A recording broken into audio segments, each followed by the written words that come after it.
indiqué. La moitié de la colline est plongée dans la rivière.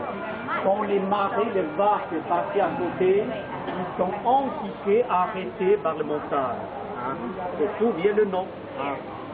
Alors, parmi les milliers de montagnes, de collines, ça c'est voilà, la colline dans le centre-ville qui nous permet d'avoir une très belle vue panoramique sur la ville, sur la rivière, sur l'alentour, à l'horizon, les montagnes. Alors tout d'abord, avant le sentier, les 325 marches, c'est par là, on voit d'abord devant nous une grande cloche. C'est un objet boutique dans un monastère qui était construit en l'an 1669.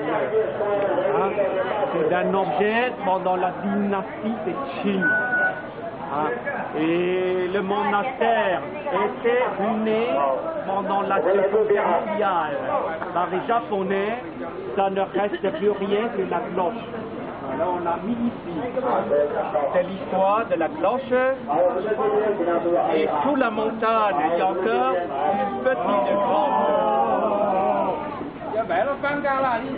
Une petite grotte s'appelle la grotte de la perle restituée. Le nom de la grotte est joli, mais il y a moins de stalactites comme celui de matin. Et dedans, on dit qu'on peut trouver des anges-pères. Et il y avait autrefois un jeune pêcheur qui s'est promené à l'intérieur de la grotte. Il a trouvé quelque chose de brillant dans l'eau. Il s'est mis dans l'eau, finalement il a trouvé une grosse perle étincelante. Il a ramené la perle à la maison, mais les soucis arrivent. Les éclats de la perle lui gênent à s'endormir, mais il ne peut plus fermer un seul seconde les yeux.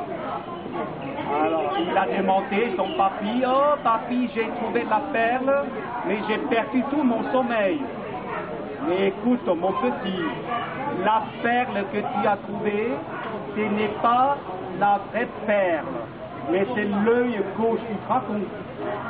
Tu as volé son œil quand il fait sa sieste. Il faut que tu la rends avant qu'il se réveille. Sinon, il va mettre en colère et cracher l'inondation. Rongé par la peur, par l'honnêteté, il se levait et l'a remis la jolie perle dans la grotte. Avant de grimper les marches, on descend pour essayer de trouver la perle.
Voilà, c'est la rivière.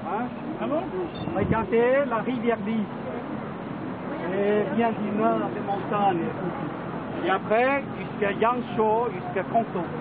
Un affluent de la rivière.